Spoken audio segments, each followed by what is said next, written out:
Gardening isn't just about planting seeds, it's about survival. Your plants can die, not from neglect but from too much love. Yes, your overwatering tendencies are the silent assassins in this leafy crime drama.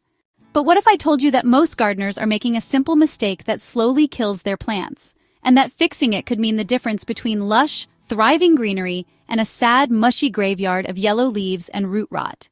Today, we're uncovering the hidden power of proper drainage, the one gardening hack that can change everything. All right, let's talk about the number one reason plants go from flourishing to floundering: bad drainage. Imagine this. You set up a beautiful container garden, everything looks perfect, but then, disaster. Leaves turn yellow, the soil smells like a swamp, and your plants start looking like they regret ever being born.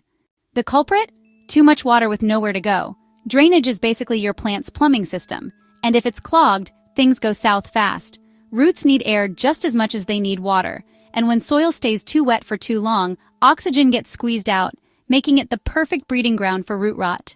In containers and raised beds, where water can't just seep away naturally, this becomes an even bigger problem. First, pick the right pot. Not all containers are created equal. Clay and terracotta pots are MVPs because they breathe and help excess moisture evaporate. Plastic and metal, on the other hand, hold onto water like they're afraid of losing it. So you better make sure they have good drainage holes. And if you've ever heard that putting gravel at the bottom of your pot helps drainage, forget it. That's a gardening myth that actually traps water at the roots instead of helping it escape. So what actually works? The right soil mix.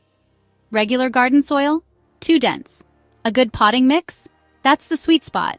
Look for something fluffy with organic matter like compost or coconut coir to hold just enough moisture, plus perlite or vermiculite to keep air flowing. If you're working with raised beds, make sure you're not just stacking wet, heavy soil on top of clay, unless you're secretly trying to build a backyard rice paddy.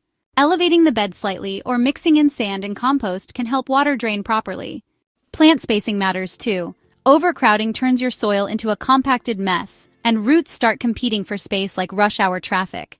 Give them room to breathe and water will distribute more evenly. And what about self-watering containers? They can be great, unless they turn into a stagnant pool of despair because the reservoir overfills. Just make sure there's an overflow outlet so your plants don't drown in their own convenience. Of course, climate plays a role too. In rainy areas, adding extra drainage materials like biochar can keep your soil from turning into a bog.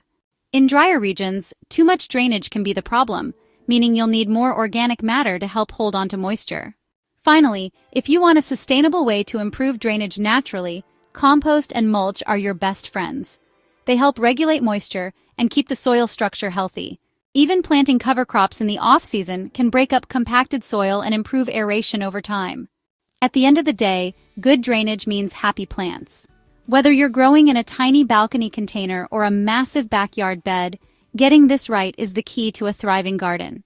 I'll leave you to discuss in the comments. Have you ever accidentally drowned a plant in your excessive love?